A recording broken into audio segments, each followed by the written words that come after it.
नमस्कार दोस्तों, स्वागत है आपका आपकी अपनी यूट्यूब चैनल मन अप स्टोरीज में। दोस्तों, ये कहानी है आहट तेरे प्यार की। इस कहानी के 4 पार्ट अपलोड हो चुके हैं, ये 5वां पार्ट है। तो चलिए दोस्तों, कहानी के इस 5वें पार्ट को शुरू करते हैं। अपनी आने वाली ज़िंदगी का ख्वाब सजाए अखिल अपनी ही धुन में बाइक चला रहा था। सारी दुनिया का नूर था अखिल के चेहरे पर। एक सुकून, एक ताजगी, एक मासूमियत। और हो भी क्यों ना, अखिल का प्यार, उसकी मिताली उसकी होने वाली थी हमेशा के लिए। अपनी दुनिया में मग्न अखिल जय देशमुख के ऑफिस पहुंचता है। क्या मैं अंदर आ सकता हूं सर? अखिल ने पूछा। अरे, आओ आओ अखिल, हम तुम्हारा ही इंतजार कर रहे हैं कब से। बैठो। क्या लोगे? चाय, कॉफी या ठंडा? नहीं सर, तकल्लुफ ना करें, बस एक गिलास पानी काफ़ी है। जय इंटरकॉम पर फ़ोन लगाकर कहता है, पानी, कॉफ़ी और कुछ स्नैक्स भेजो।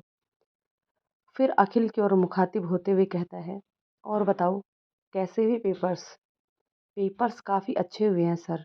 अब आगे एमएससी करूँगा, फिर डॉक्टरेट की उपाधि प्राप्त करूँगा। अरे अरे, तुमने तो काफ़ी दूर की सोच रखी है। अच्छा ये बताओ, तुम्हारे घर में कौन कौन है? जी सर, सब प्लान किया है। और मेरे घर में मेरे माता पिता और एक छोटी बहन है जो अभी 12वीं क्लास में है। सबकी जिम्मेदारी मुझ पर ही है सर। आपने जो मेरे लिए किया उसका एहसान मैं कैसे चुका पाऊंगा। जब हर तरफ से परेशानी थी, आपने मदद के लिए हाथ आगे बढ़ाकर मुझे खरीद लिया सर। अब मैं आज मिताली को भी सब कुछ बता दूंगा। देखिएगा आप, वो ज़रूर समझेगी और हम तीनों ज़िंदगी भर दोस्त बनकर रहेंगे। आपको समझने में हम दोनों ने ही बहुत बड़ी भूल कर दी। हंसती भी, क्या बात है अखिल, तुम्हारे मुंह से तारीफ सुनकर बड़ा अच्छा लग रहा है।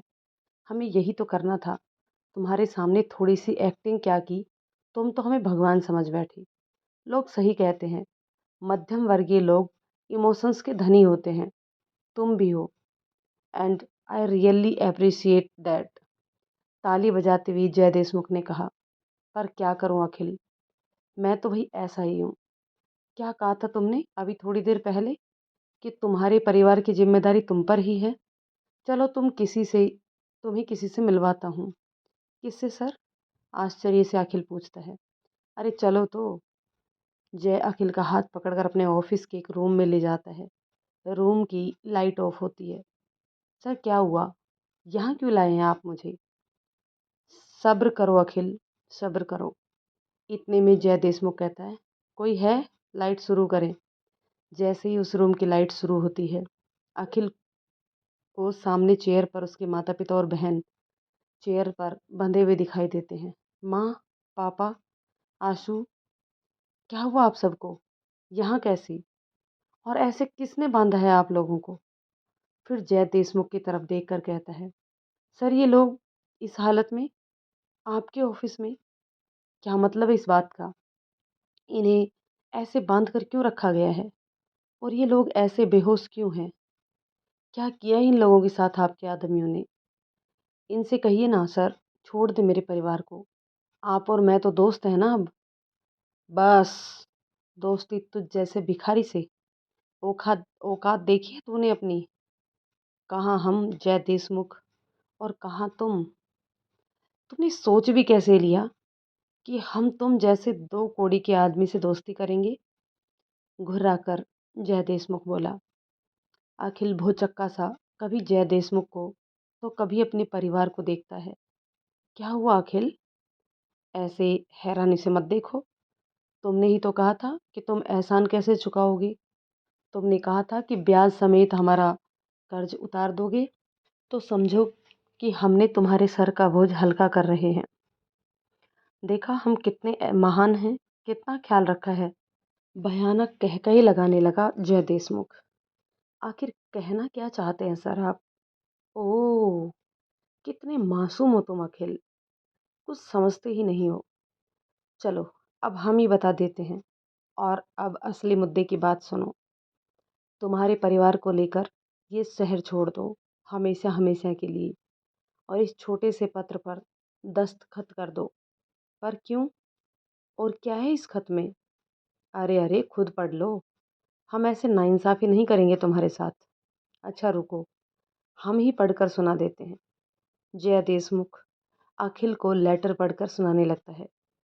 मिताली, ज़िंदगी में कभी-कभी हम कुछ गलत फ़ैसले ले लेते हैं, जिनका पछतावा हमें बाद में भी होता है। तुम्हारे लिए जय देशमुख का ऑफ़र ठुकराना मेरी ज़िंदगी का सबसे गलत फ़ैसला था। प्यार का क्या है, किसी से हो जाएगा, पर इतने पैसे मैं इस जन्म में नहीं कमा पाऊँगा। मेरे परिवार की खुशियों और एक शानदार ज़िंदगी मुझे मिल रही थी, जिसे मैंने तुम्हारे कारण ठुकरा दिया। पर अब मैं तिल-तिल कर नहीं मर सकता। मैं तुमसे प्यार करता हूँ, पर मेरे परिवार को मैं तुमसे कहीं ज़्यादा प्यार करता हूँ। इसलिए मैं जय देशमुख का ऑफ़र स्वीकार कर रहा हूँ। मैं तुम्हें छोड़कर नहीं जा रहा, पर तुमसे नज़रें मिलाने की हिम्मत नहीं है मुझ में। तुमने जय देशमुख सर को पहचानने में भूल कर दी। वो इंसान नहीं, फरिश्ता है। तुम उनके साथ बहुत खुश रहोगी। उनके प्यार के आगे मेरा प्यार कुछ नहीं है। इसलिए तुमसे विनती है कि जय सर के प्यार को स्वीकार करो। मुझे भूल जाना। मैं जहाँ भी रहूँगा, जय सर और तुम्हारी खुशियों की दुआ करूँगा। अखिल। कहो अखिल, कैसे लगे हमारे शब्द? बस बस, अब तारीफ मत करना। हम जानते हैं हम काफ़ी अच्छे कलाकार, लेखक और डायरेक्टर हैं। हम जैसी चाहें वैसी शतरंज की बाजी बिछा सकते हैं और किसी को भी मात दे सकते हैं। पर सच कहूँ तो तुम्हारे सीधे साधे रूप पर तो हम फिदा ही हो गए हैं। अगर हम मिताली के दीवाने ना हुए होते तो मिताली को तुम्हारे लिए अगवा कर लाते।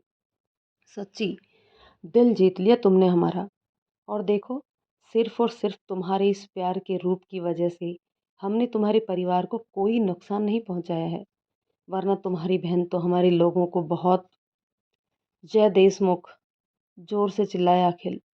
खबरदार, जो मेरी मासूम सी बहन का नाम भी लिया अपनी गंदी जुबान से तो तेरे जैसा घटिया सोच वाला इंसान ही इस तरह की दोस्ती के नाम पर दगाबाजी कर सकता है। तू क्या समझता है, मेरी मिताली तेरे इस कागज़ के टुकड़े पर भरोसा करेगी?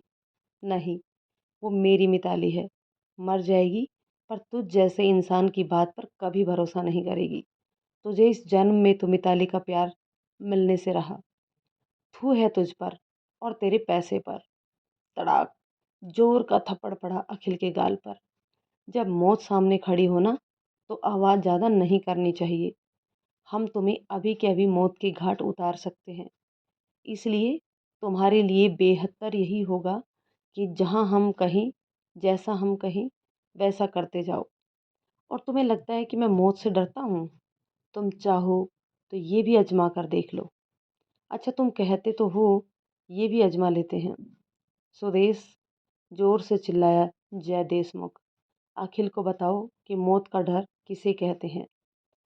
स्वदेश धीरे धीरे चल के अखिल की तरफ आता है और अखिल को देखकर एक गहरी सांस लेते हुए अखिल की बहन अश्विनी की तरफ बढ़ता है। जैसे उसके तन को छूने के लिए हाथ आगे बढ़ाता है, अखिल की जोरदार किक उसको दूर फेंक देती है। खबरदार, जो मेरी बहन को छूने की कोशिश भी की तो तुम्हारी दुश्मनी मेरे से है। मेरे परिवार को तकलीफ देने की सोचना भी मत। पहले ही तुमने इन्हें यहाँ लाकर बहुत बड़ी गलती कर दी। और तू जय देशमुख, सोचा था तुझे तेरे किए पर पछतावा है, इसलिए मदद कर रहा है और माफ़ी मांग रहा है।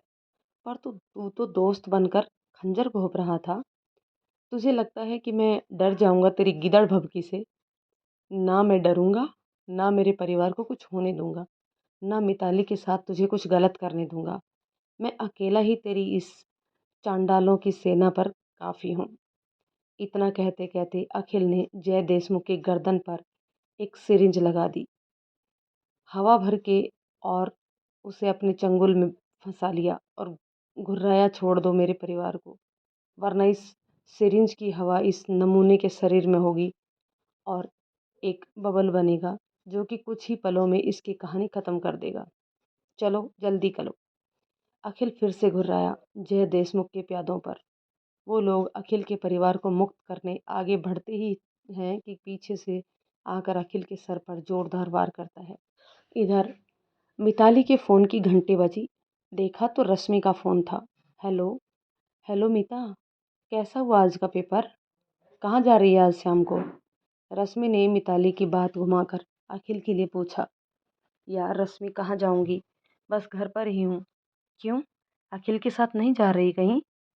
अखिल के साथ? हम्म। उसे तो बात तक करने की फुर्सत नहीं। कब से फोन लगा रही हूँ, पर मेरे साहब तो दुनिया के सबसे बिजी इंसान है। क्या, अखिल ने बात तक नहीं की तुझसे? रश्मि के चेहरे पर तनाव की रेखाएं खिंच गई। अच्छा सुन, मैं तुझसे बाद में बात करती हूँ। अरे सुन तो रश्मि। अरे, बिना बात मेरी सुने फोन रख दिया। क्या लड़की है। रश्मि का मन किसी अनहोनी की आशंका से कांप उठा। बस एक वो ही थी जो जानती थी कि अखिल जय देशमुख के पास गया था। कहाँ हो तुम अखिल? तुम्हें मना किया था उस जय देशमुख के पास जाने को। क्या करूं मैं अब? रश्मि ने अखिल को फोन लगाया, पर उसका फोन ऑफ आ रहा था। मन ही मन कुछ निर्णय ले रश्मि एक कॉल लगाती है और किसी से कुछ बात करती है और जय देशमुख से मिलने निकल पड़ती है। इधर अखिल को होश आता है तो वो खुद को एक कमरे में बंद पाता है। धीरे धीरे सब याद आता है उसे और वो गुस्से से चिल्लाता है। जय देशमुख, धोखे से वार करके जंग नहीं जीत सकते तुम। हिम्मत है और मर्द है तो बराबरी का मुकाबला कर। नहीं नहीं, मेरे परिवार का इस्तेमाल कर ये साबित कर ही दिया है तूने कि तू नामर्द है। तू है तुझ पर हिम्मत है तो सामने आ। सामने आ जय देशमुख। पागलों की तरह दरवाजे पर हाथ मारते हुए अखिल चिल्लाए जा रहा था। अखिल की तरफ जय देशमुख अपने केबिन में बैठे बड़े आराम से देखे जा रहा था। इतने में इंटरकॉम पर कॉल आती है। सर, कोई रश्मि नाम की लड़की आपसे मिलना चाहती है। क्यों, क्या काम है? सर, उन्हें किसी अखिल के बारे में बात करनी है आपसे। अखिल का नाम सुन जय देशमुख चीख उठता है। ठीक है, उससे कहो सर मीटिंग में है, थोड़ी देर इंतजार करिए। फोन रखकर जय देशमुख सुदेश को बुलाता है। सुदेश, हो ना हो ये लड़की यहाँ अखिल को खोजते हुए आई है। तुम एक काम करो। और उसे कुछ समझाता है जय देशमुख। जाओ और जैसा हमने कहा है करो। तुरंत जाओ। हम इस लड़की को ज्यादा देर रोक नहीं पाएंगे। सुदेश सुदेश तुरंत ही जय देशमुख के केबिन से बाहर निकल जाता है। थोड़ी देर बाद जय देशमुख रश्मि को अंदर बुलाता है। Yes miss, how can I help you? आप कौन हैं? मुझसे क्यों मिलना चाहती हैं? मिस्टर जय देशमुख, अखिल कहाँ है? ये तो भूल से भी मत कहना कि तुम नहीं जानते हो कि वो कहाँ है। वो तुमसे मिलने आया था, पिछले 3 घंटों से उसका फ़ोन नहीं लग रहा है और वो घर पर है नहीं। क्या मतलब समझूं मैं इसका? अरे अरे, होल्ड ऑन ब्यूटीफुल लेडी। खूबसूरत लड़कियों पर गुस्सा अच्छा नहीं लगता। तुम बैठ तो जाओ पहले और बताओ क्या लोगी, चाय कॉफ़ी या ठंडा? मैं यहाँ बैठने या तुमसे खातिरदारी करवाने नहीं आई हूँ। एक एक शब्द चबाते हुए रश्मि ने कहा। मुझे अखिल से मिलना है, अभी के अभी। पर अखिल तो चला गया। कहाँ चला गया? क्या किया तुमने उसके साथ? मैं जानती थी तुम उसे नुकसान पहुंचाने की ताक में थे। बोलो, कहाँ है अखिल? जवाब दो जय देशमुख। ए लड़की, ऊंची आवाज में बात करने की तुम्हारी हिम्मत कैसे हुई? और ये क्या बेबुनियादी इल्जाम लगाने जा रही हो? मत भूलो तुम जय देशमुख से बात कर रही हो। हम तुम्हें अभी पुलिस के हवाले कर सकते हैं। ओहो, ये पुलिस की धमकी किसी और को देना। और तुम क्या बुलाओगे पुलिस को? मैं खुद पुलिस को फ़ोन करने करके आई हूँ। अगर 1 घंटे में अखिल को लेकर घर नहीं पहुंची तो ठीक 1 घंटे 10 मिनट के बाद पुलिस यहाँ होगी। तुम क्या समझते हो, एक तुम ही समझदार हो? ओह, क्या बात है, मान गए। You are beauty with brain. तुम्हारी तो इतनी तारीफ करूं कम है। मेरे साथ काम करो। मैं तुम जैसे दिमाग की कदर करता हूँ। ये चारा किसी और के सामने फेंकना जय देशमुख। मुझे अखिल से मिलना है, राइट नाउ। अरे रश्मि जी, शांत शांत। हम आपको पहले ही बोल चुके हैं, अखिल जा चुका है। हमने हमारे ऑफिस के काम से उसे बेंगलोर भेजा है। वो वहाँ जाने के लिए निकल चुका है और मैंने तुम्हारी बात पर भरोसा कर लिया। तुम जैसे इंसान की बात पर भरोसा करना मतलब खुद अपनी आंखें फोड़ना है। देखो जय देशमुख, या तो तुम सीधे सीधे बता दो अखिल कहाँ है, या फिर मैं पुलिस को और मिताली को बता दूं कि अखिल तुम्हारे पास आया था। हम सच कह रहे हैं, तुम्हें कैसे भरोसा दिलाएं? तुम खुद ही अखिल को फ़ोन करके क्यों नहीं पूछ लेती? लो हमारे फ़ोन से। नहीं नहीं, तुम खुद अपने फ़ोन से फ़ोन लगाओ। करो फ़ोन। रश्मि अखिल को फ़ोन लगाती है। 2-3 रिंग जाने के बाद अखिल फ़ोन उठाता है। हेलो, बोल रश्मि, क्यों फ़ोन किया? अखिल, कहाँ है भाई तू? तूने तो कहा था ना कि मिताली को। हाँ हाँ रश्मि, पर प्यार के अलावा भी तो बहुत से काम होते हैं ज़िंदगी में। मुझे एक अर्जेंट काम से बेंगलोर जाना पड़ रहा है। इस वजह से मिताली से नहीं मिल पाया। पर अखिल, तू बता के तो जा सकता था ना। तुझे पता है मैं कितनी परेशान हो गई थी। हाँ हाँ हाँ, तुझको तो आदत ही है बिना कारण परेशान होने की। 2 सेकंड चुप रहकर अखिल ने रश्मि से कहा। सिकंदर ने पोरस पर चढ़ाई कर दी और रश्मि ये सुनकर बुरी तरह चौंक पड़ी। वो अखिल का इशारा भली भांति समझ गई कि वो किसी मुसीबत में है, क्योंकि ये वो पासवर्ड था जो वो लोग कॉलेज में एक दूसरे को किसी भी मुसीबत से बचाने के लिए करते थे। खुद को संयत रखते हुए रश्मि ने अखिल से कहा, ठीक है अखिल, वापस आकर फ़ोन करना। मैं मिताली को सब बता दूँ ना? मैं जल्दी आऊँगा, कहना उसको। रखता हूँ। रश्मि का इशारा समझ अखिल कहता है। अखिल का फ़ोन रख रश्मि जय देशमुख को कहती है, माफ़ कीजिएगा सर, मैंने आपको गलत समझ लिया। उम्मीद करती हूँ कि अगले 3-4 दिन बाद अखिल हम सबके साथ होगा, और नहीं तो अपनी बात अधूरी छोड़ रश्मि जय देशमुख पर एक गहरी नज़र डालती है और उसके केबिन से बाहर निकल जाती है। थोड़ी देर बाद जय देशमुख के केबिन में सुदेश आता है। सर, आज तो हमने अखिल के परिवार को मारने की धमकी दे अखिल से इस लड़की की बात करवा दी, पर ये वापस आएगी तो क्या करेंगे? और इसने अपना मुंह खोल दिया तो? इस लड़की को काफ़ी कुछ मालूम है। हमें पता होता कि अखिल किसी को बताकर आएगा तो आज हम हमारी चाल चलते ही नहीं। पर अब हमें लगता है कि हमें हमारा तुरुप का इक्का फेंकना ही होगा। तुम समझ गए ना सुदेश? कुछ देर बाद रश्मि बीच सड़क पर लहूलुहान पड़ी होती है। क्या? कब? कैसे? कौन से हॉस्पिटल में? मैं अभी हॉस्पिटल पहुंचती हूँ। कोमल ने घबरा कर फ़ोन रखा और घर से निकलते निकलते मिताली को फ़ोन लगाया, पर मिताली का फ़ोन बिजी आ रहा था। कोमल ने फिर ट्राई किया, 2-3 बार। आखिर में मिताली ने फ़ोन उठा ही लिया। ओहो कोमल, तू अपनी आदत से बाज नहीं आएगी ना? थोड़ी सांस ले लिया करना। मिताली, घबराई हुई आवाज़ में कोमल ने कहा। मिताली, क्या हुआ? इतनी घबराई हुई? मिताली की बात खत्म होते के पहले ही कोमल बोली, रश्मि का एक्सीडेंट हो गया है, तू जल्दी से सीजीएमसी पहुंच। क्या? कब? मुझे नहीं मालूम मिताली, रो पड़ी कोमल। मुझे किसी ने रश्मि के फ़ोन से फ़ोन किया था, उसके लास्ट डायल में मेरा नंबर था। हाँ, मैं तुरंत पहुंचती हूँ, मिताली ने कहा। हे भगवान, रश्मि की रक्षा करना। मन ही मन मिताली ने भगवान से प्रार्थना की। कुछ ही देर में कोमल हॉस्पिटल पहुंचती है। Ma'am, there is an accident case of miss Rashmi Tiwari. ओह, तो आप हैं उनके साथ, जल्दी आइए। Ma'am, room number 309 on 3rd floor. भागती हुई कोमल रश्मि के पास पहुंचती है। रश्मि की हालत देख कोमल रो पड़ती है। डॉक्टर, आप इनके साथ हैं मैम? आइए आप मेरे साथ। जी सर। देखिए, इनके सर में काफ़ी गहरी चोट आई है, काफ़ी खून बह रहा है। हम कोशिश कर रहे हैं कि किसी तरह खून रुक जाए, पर खून रुक ही नहीं रहा है। Doctor, please save her. We will try our best, but अभी कुछ भी कहना मुश्किल है। क्या मैं उससे मिल सकती हूँ? हाँ, बस 2 मिनट के लिए। And please, I know it is tough time, but you have to control. Patient के सामने आपको कंट्रोल रखना होगा और उनके घर वालों को इन्फॉर्म करिए, हमें ऑपरेशन करना होगा जल्द से जल्द। कहते हुए डॉक्टर निकल जाते हैं। कोमल अपनी रुलाई कंट्रोल करते हुए रश्मि के पास जाती है। वो रश्मि को आवाज़ लगाती है। रश्मि, आवाज़ सुन। रश्मि अपनी आंखें खोलने की कोशिश करती है। कुछ मत बोल तू रश्मि, तू ठीक हो जा, फिर हम चारों खूब बातें करेंगे। कोमल अपनी आंखों से इशारा करते हुए रश्मि कोमल को करीब बुलाती है। पूरी हिम्मत जुटाकर रश्मि फिर कहती है, बचा लो, अखिल को बचा लो। रश्मि की सांसें उखड़ने लगती हैं।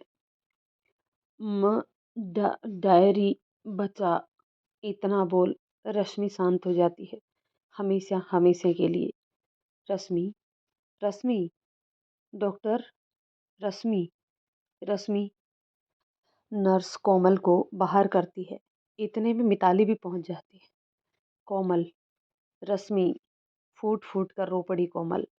मिताली, रश्मि चली गई मिताली, हमें छोड़कर चली गई हमारी रश्मि।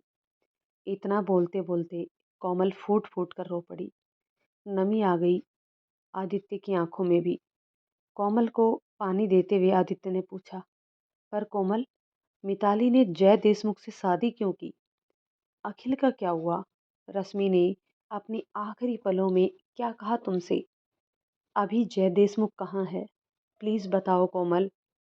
कोमल ने आदित्य की ओर देखते हुए कहा, जानते हो तुम, रश्मि की मौत के सदमे में हम अखिल को खोज ही नहीं पाए। एक दो बार जाकर देखा उसके घर तो पता चला पूरा परिवार कहीं बाहर गया हुआ है। मिताली और मैं दोनों ने उससे कांटेक्ट करने की कोशिश की, सब व्यर्थ गया। समझ में नहीं आता अखिल कहाँ गया इस तरह। अब इतने साल बाद तो उसके वापस आने की उम्मीद ही नहीं रही। आज भी मिताली अखिल की बातों और यादों में ऐसे खो जाती है कि उसे दिन दुनिया की खबर ही नहीं होती। तब आदित्य को याद आया मिताली की ठंडी कॉफी और उसकी आंखों में भरे आंसू। सच्चा प्यार शायद यही होता है, ना होते हुए भी हर पल आपका प्यार आपके पास होता है। पर कोमल, ऐसा क्या हुआ जो मिताली को जय देशमुख से शादी करनी पड़ी? आदित्य ने पूछा। मिताली, वो बेचारी तो समझ ही नहीं पाई कि किस्मत कौन सा खेल खेल रही है उसके साथ। हर तरफ से बस दुख और दर्द। उसके पापा की हेल्थ अक्सर खराब रहने लगी। सुशीला आंटी भी पति और बेटी की हालत देख मन ही मन घुटती जा रही थी। पूरा परिवार ऐसे शांत हो गया था जैसे किसी ने पूरी खुशियां ही छीन ली हो। मिताली अखिल के घर का एक चक्कर लगाती ही थी, इस उम्मीद में कि क्या पता वो लौट आया हो। पर वो जाने कहाँ चला गया था, कैसे खोजती उसको वो। बस भगवान से अखिल की सलामती की दुआ करती और अपने आंसू पीकर खुश रहने का ही दिखावा करती। और फिर एक दिन वो मनहूस दिन आया। उस दिन आरव कॉलेज से वापस आ रहा था। जाने कैसे उसकी बाइक स्लिप कर गई और उसका सिर डिवाइडर से टकरा गया। मिताली के माँ पापा बेटे की हालत देखकर गस खाकर गिर पड़े। मिताली के सामने विकट परिस्थिति थी। कैसे बचाए, किसको बचाए? कभी भाई को ठीक करने की भीख मांगती डॉक्टर से, तो कभी माँ बाप के आंसू पहुँचती। खुद की सुधि तो उसे रही ही नहीं थी। बस अपने परिवार पर आई विपत्तियों से दो दो हाथ करना उसका एकमात्र ध्येय था। हर तरफ से बस दुख और दर्द था। ऐसे में एक दिन मिताली के पापा की तबीयत अचानक बिगड़ गई। जांच होने से पता चला कि दिल का दौरा पड़ा था। किसी भी हाल में अंकल का ऑपरेशन करवाना था। असहाय से मिताली और सुशीला आंटी ने हर द्वार खटखटा कर देख लिया कि कोई मदद कर दे।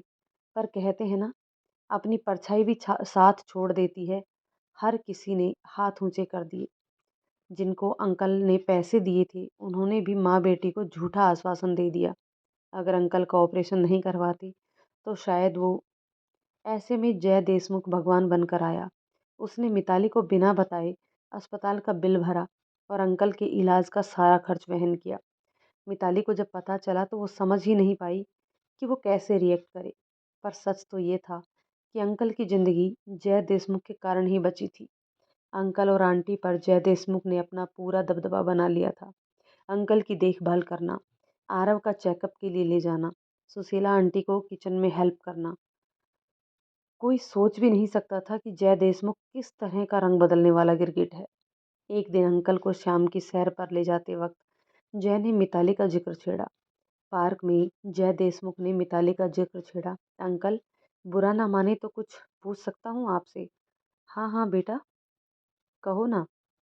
अंकल, मैं इतने दिनों से आप लोगों के साथ हूँ। मैं ये तो अच्छे से समझ गया हूँ कि आपका परिवार आपकी पहचान है। आपके चेहरे पर सारी दुनिया की खुशियाँ सिर्फ और सिर्फ आंटी को देखकर और अपने दोनों बच्चों को देखकर आ जाती हैं। आरव का एक्सीडेंट हुआ था, पर अब वो ठीक है। फिर भी आपके चेहरे पर एक उदासी सी रहती है। क्या आप किसी बात से चिंतित हैं? मैंने आपसे हमेशा मेरे पिता को देखा है। मुझे आपकी उदासी बहुत अखरती है। Please uncle, tell me if you can. क्या कहूँ बेटा मैं आपसे? सही कहा आपने कि मैं मेरे बच्चों को खुश देखकर खुश होता हूँ। मैं क्या, दुनिया का हर बाप अपनी औलाद के सुख से खुश होता है और दुख और दर्द में दुखी। बहुत हंसता खेलता परिवार था मेरा। जाने किसकी मनहूस नज़र लग गई। पहले मेरा एक्सीडेंट, फिर उस मासूम सी बच्ची रश्मि की मौत, आरव का एक्सीडेंट, और अब क्या अंकल? अब मेरी मिताली का दुख। मेरी बच्ची तिल तिल कर मर रही है। उसने मुझे कुछ नहीं कहा, ना अपनी माँ को कहा, पर हम जानते हैं वो घुट घुट कर जी रही है। उसकी हंसी, उसकी खुशियाँ, सब कुछ अखिल से जुड़ी हैं। और अखिल, वो तो मिताली को बिना बताए जाने कहाँ चला गया है। कहाँ कहाँ नहीं ढूंढा मेरी मिताली ने उसे। हर रोज उसके घर का एक चक्कर लगाती है, इस उम्मीद से कि क्या पता आज अखिल मिल ही जाए। पर रोज उसकी उम्मीदें टूट जाती हैं और उसकी कसक उसकी आंखों में दिखती है। अखिल के इस तरह बिना बताए चले जाने से मिताली जी तो रही है, पर आधा अधूरी। उसे पूरा यकीन है कि उसका अखिल लौट कर आएगा, पर किसे पता कब आएगा। मैं तो चाहता हूँ कि उसका घर बस जाए अब, पर मेरी हिम्मत ही नहीं होती कि मिताली को कुछ कहूँ कि वो शादी कर ले, क्योंकि उसका मन तो सिर्फ और सिर्फ अखिल से जुड़ा है। शायद तकदीर ने मिताली के लिए प्यार करने की यही सजा तय की है। बोलते बोलते अंकल की सांसें उखड़ने लगी, तो जय उन्हें कहता है, परेशान ना हो अंकल, मिताली जरूर मानेगी शादी के लिए, जरूर मानेगी। चलिए हम घर चलते हैं। दोस्तों, कहानी के इस पार्ट को यहीं रोकते हैं। मिलते हैं कहानी के एक और पार्ट में। तब तक ये कहानी आपको कैसी लग रही है कमेंट करके ज़रूर बताइएगा। यदि कहानी पसंद आ रही है तो इसे लाइक शेयर कर दीजिए। चैनल पर नए हैं तो प्लीज़ चैनल को सब्सक्राइब ज़रूर कर लीजिए। तो चलिए दोस्तों, मिलते हैं कहानी के नेक्स्ट पार्ट में। तब तक के लिए शुक्रिया।